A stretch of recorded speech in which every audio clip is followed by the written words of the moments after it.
বর্তমান তথ্য উপদেষ্টা তিনি দুটো আইন করার প্রস্তুতি নিচ্ছেন, সেই আইনের খসড়া নিয়ে কনসালটেশন হবে। আইন দুটো কি? একটা হচ্ছে সম্প্রচার কমিশন অধ্যাদেশ, আর একটা হচ্ছে গণমাধ্যম কমিশন অধ্যাদেশ। এই দুইটা কমিশনের খসড়া নিয়ে আলোচনা হবে।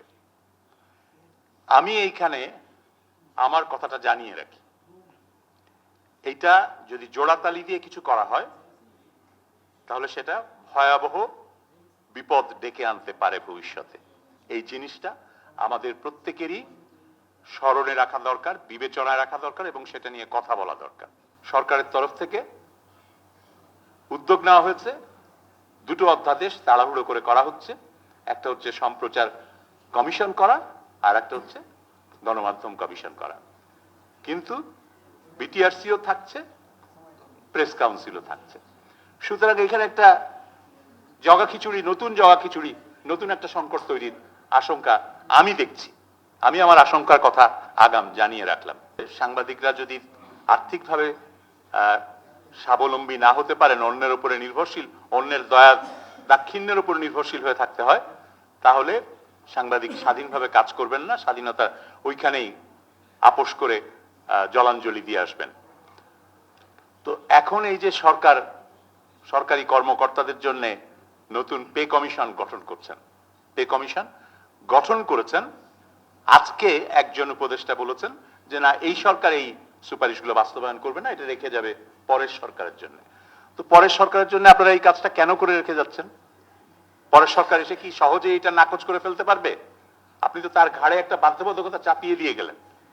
যে কাজটা আপনি করবেন না, সেই কাজের একটা বোঝা আগামী সরকারের উপরে চাপিয়ে রেখে গেলেন, যাতে ওইটা নাকচ করলে রাজনৈতিক কর্তৃপক্ষ আমলাদের অসহযোগিতার সম্মুখীন হয়। অর্থাৎ এটা এক ধরনের অ্যাডভান্স ব্ল্যাকমেইলিং এর মতন হয়ে যাচ্ছে। এটা গুরুতর অন্যায় তৈরি করা হচ্ছে এবং এর ফলাফল হবে এমন যে আসলে সরকারি আমলাদের বেতন ভাতা বাড়বে। তারা সবসময় সুযোগ পেয়ে এসেছেন, সবসময় বাড়তি সুবিধা পেয়ে এসেছেন এবং ভবিষ্যতেও পাবেন। তো সাংবাদিকদের বেতন ভাতার ক্ষেত্রে কি হবে? তাদের প্রায় 1 দশকের বেশি সময় ধরে ওয়েজ বোর্ডের কোনো পরিবর্তন নেই, বেতন ভাতার কোনো পরিবর্তন নেই। গত 10 বছরে যদি আপনি বার্ষিক মুদ্রাস্ফীতির হার অ্যাডজাস্ট করেন, তাহলে তাদের বেতন ভাতা দ্বিগুণ করলেও আসলে আর্থিক সমস্যার সমাধান হয় না। নতুন যে রাজনৈতিক দলগুলো আসবে ক্ষমতায়, যেই আসুক, শুধু যে সরকারি দলই আমাদের সংবাদ মাধ্যমের স্বাধীনতার জন্য হুমকি হবে তা কিন্তু না, বিরোধী দলও হতে পারে হুমকি। আমি বেশি কম জানি না, কিন্তু হতে পারে, আমরা অতীতে দেখেছি তা।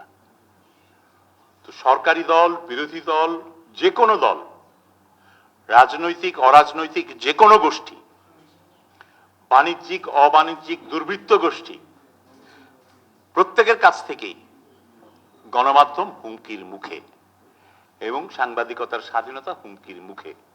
এর বিরুদ্ধে দরকার ঐক্য, পেশার ঐক্য দরকার। সেই পেশার ঐক্যটা নেই, দয়া করে এই পেশার ঐক্যটা গড়ে তুলুন। এটা হলো ইউনিয়নের নেতাদের প্রতি আমার আহ্বান, আমার অনুরোধ, যে সরকারের দিক থেকে যে উদ্যোগ নেওয়া হচ্ছে শেষ মুহূর্তে, এই উদ্যোগে যেন গোঁজামিল না হয়, এই উদ্যোগে যেন জোড়াতালি দেওয়া না হয়। জোড়াতালি দেওয়া হলে সংকটটা বাড়বে, সংকটের নিরসন হবে না। সংকটের নিরসন দরকার, সমাধানের জন্য, সামনে এগোনোর জন্য এই জটগুলো ছাড়ানো দরকার। জট বাড়ানোর কোনো প্রয়োজন নেই।